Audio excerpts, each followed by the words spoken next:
ಕೊಪ್ಪಳ ಜಿಲ್ಲಾಡಳಿತ, ಜಿಲ್ಲಾ ಪಂಚಾಯಿತಿ ಮತ್ತು ಜಿಲ್ಲಾ ಸ್ವೀಪ್ ಸಮಿತಿ ವತಿಯಿಂದ ಕೊಪ್ಪಳದಲ್ಲಿಂದು ಮತದಾನದ ಮಹತ್ವ ಕುರಿತು ಮತದಾರರಲ್ಲಿ ಜಾಗೃತಿ ಮೂಡಿಸಲು ಬೈಕ್ ರ್ಯಾಲಿ ಹಮ್ಮಿಕೊಳ್ಳಲಾಗಿತ್ತು. ಬೈಕ್ ಜಾಥಾಗೆ ಜಿಲ್ಲಾ ಚುನಾವಣಾ ನಿರ್ವಹಣಾಧಿಕಾರಿ ನಳಿನಿ ಅತುಲ್ ಚಾಲನೆ ನೀಡಿದರು. ಈ ಸಂದರ್ಭದಲ್ಲಿ ಜಿಲ್ಲಾ ಪಂಚಾಯತ್ ಮುಖ್ಯ ಕಾರ್ಯನಿರ್ವಹಣಾಧಿಕಾರಿ ರಾಹುಲ್ ರತ್ನಂ ಪಾಂಡೆ ಸೇರಿದಂತೆ ಇತರರು ಉಪಸ್ಥಿತರಿದ್ದರು. ಬೈಕ್ ಜಾಥಾಗೂ ಆರಂಭಕ್ಕೂ ಮುನ್ನ ಮತದಾರರಿಗೆ ಪ್ರತಿಜ್ಞಾವಿಧಿ ಬೋಧಿಸಲಾಯಿತು.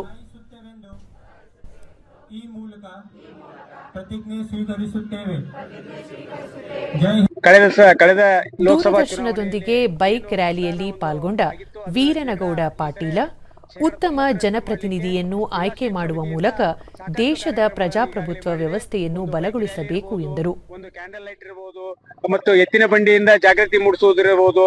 ಹೀಗಾಗಿ ಎಲ್ಲ ವಿವಿಧ ಮಾಧ್ಯಮಗಳ ಮೂಲಕ ಇವತ್ತು ನಾವೇನ್ ಮಾಡ್ತಾ ಇದ್ವಿ, ಮತದಾರರ ಒಂದು ಶೇಕಡಾ ಪ್ರಮಾಣವನ್ನ ಜಾಸ್ತಿ ಮಾಡಿ ಮತದಾರರಲ್ಲಿ ನಿಮ್ಮ ಮತ ನಿಮ್ಮ ಹಕ್ಕು ಅಂತಕ್ಕಂಥದ್ದನ್ನ ಎಲ್ಲ ಮತದಾರರಿಗೆ ತಿಳಿಸಿ ಅದು ನಿಮ್ಮ ಹಕ್ಕನ್ನು ನೀವು ಚಲಾಯಿಸಬೇಕು. ಮತ್ತೆ ನನ್ನ ಜೊತೆಯಲ್ಲಿರುವಂತಹ ರಾಯಭಾರಿ ರಮ್ಯಾ, ಪ್ರತಿ ವರ್ಷ ಹಬ್ಬಗಳು ಬರುತ್ತವೆ, ಆದರೆ 5 ವರ್ಷಕ್ಕೆ ಬರುವ ಚುನಾವಣಾ ಹಬ್ಬದಲ್ಲಿ ತಪ್ಪದೆ ಪಾಲ್ಗೊಳ್ಳಿ ಎಂದು ತಿಳಿಸಿದರು.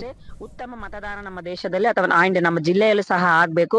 ನಮ್ಮ ಜಿಲ್ಲೆಯಲ್ಲಿ ಏನು ಸಿಒ ಟಾರ್ಗೆಟ್ ಇಟ್ಕೊಂಡಿದ್ದಾರೆ ಅದಕ್ಕೋಸ್ಕರ ಅಂದ್ರೆ ಮತದಾನದ ಹೆಚ್ಚಳಕ್ಕೋಸ್ಕರ.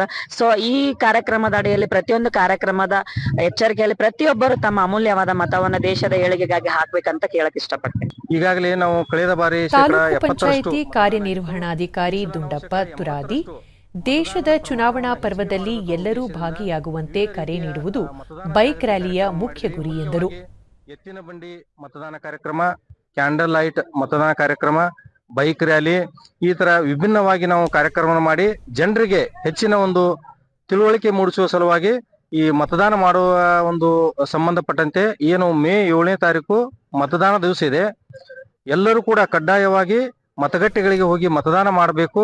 ಒಂದು ಬೈಕ್ ರ್ಯಾಲಿ ಕೂಡ ನಾವು ಮಾಡಿದ್ದೀವಿ. ರಾಹುಲ್ ರತ್ನಂ ಪಾಂಡೆ, ಜನರ ನೋವುಗಳಿಗೆ ಸ್ಪಂದಿಸುವ ಸೂಕ್ತ ವ್ಯಕ್ತಿಗೆ ಮತದಾನ ಮಾಡಿ ನಮ್ಮ ನಾಯಕನನ್ನಾಗಿ ಆಯ್ಕೆ ಮಾಡುವುದು ಪ್ರತಿಯೊಬ್ಬರ ಹೊಣೆ ಎಂದರು. ಆ ದಿವಸ ಅಲ್ಲಿ ಮಿನಿಮಮ್ 80% ವೋಟಿಂಗ್ ಆಗಬೇಕು. ಸೊ ಜನರಿಗೆ ಈ ತರ ಕರೆಕ್ಟ್ ಆಗಿ ಮಾಹಿತಿ ಹೋಗಬೇಕು. ನಮ್ಮ ವಿನಂತಿ ಏನಿದೆ, ಕಡ್ಡಾಯವಾಗಿ ಎಲ್ಲರೂ ಮೇ 7ರಂದು ನಿಮ್ಮ ಪೋಲಿಂಗ್ ಸ್ಟೇಷನ್ಗೆ ತಾವೆಲ್ಲರೂ ಬರಲಿ, ವೋಟಿಂಗ್ ಮಾಡಬೇಕು. ಈ ನಮ್ಮ ಹಬ್ಬ ಏನಿದೆ, ಚುನಾವಣೆ ಹಬ್ಬ ಏನಿದೆ, ಆ ಹಬ್ಬ ಅಲ್ಲಿ ಭಾಗವಹಿಸಬೇಕು. ನಮ್ಮ ಕೊಪ್ಪಳ ಕ್ಷೇತ್ರದಲ್ಲಿ ಪಾರ್ಲಿಮೆಂಟರಿ ಕಾನ್ಸ್ಟಿಟ್ಯೂನ್ಸಿಯಲ್ಲಿ ಮಿನಿಮಮ್ 80% ಆಗಬೇಕು. ಆ ಭಾವನೆ, ಆ ನಿಟ್ಟಿನಲ್ಲಿ, ಆ ದೃಷ್ಟಿಯಿಂದ ಈ ಎಲ್ಲ ಬೇರೆ ಬೇರೆ ಕಾರ್ಯಕ್ರಮ ಮಾಡ್ತಾ ಇದ್ದೀವಿ.